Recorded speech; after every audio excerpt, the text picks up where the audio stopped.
कभी आपके साथ ऐसा हुआ कि आपने किसी पर भरोसा किया हो लेकिन बाद में वही शख्स इनकार कर दे? अगर हाँ, तो ये कहानी आपके लिए है।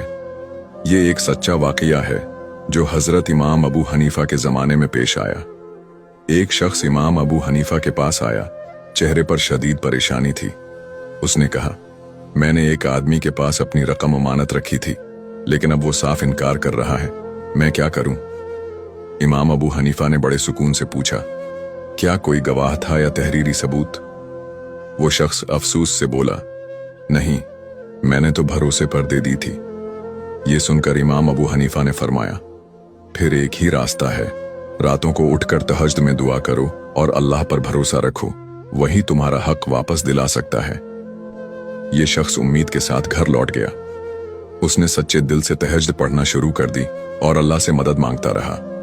चंद दिन बाद हैरत अंगेज तौर पर वही शख्स जिसने अमानत वापस करने से इनकार कर दिया था, खुद आकर बोला, मुझे अपनी गलती का एहसास हो गया है, ये लो तुम्हारी पूरी रकम। ये सब सुनकर इमाम अबू हनीफा मुस्कुरा दिए और कहा, देखा, जब इंसान अल्लाह पर सच्चे दिल से भरोसा करता है तो अल्लाह उसके हक में बेहतरीन फैसला करता है।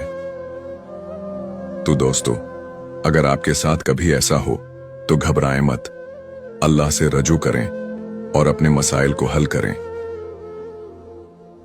याद रखना, हर चीज के पीछे मेहनत नहीं होती, बहुत सारी चीजों के पीछे दुआ भी होती है। कभी माँ के हाथ उठे थे, उसने कहा था, अल्लाह मेरे पुत्र ਨੂੰ ਇੰਨਾ ਦਈਏ को सामने आना जाए। कभी बाप ने कहा था कि इसने मेरी खिदमत की है, भूखा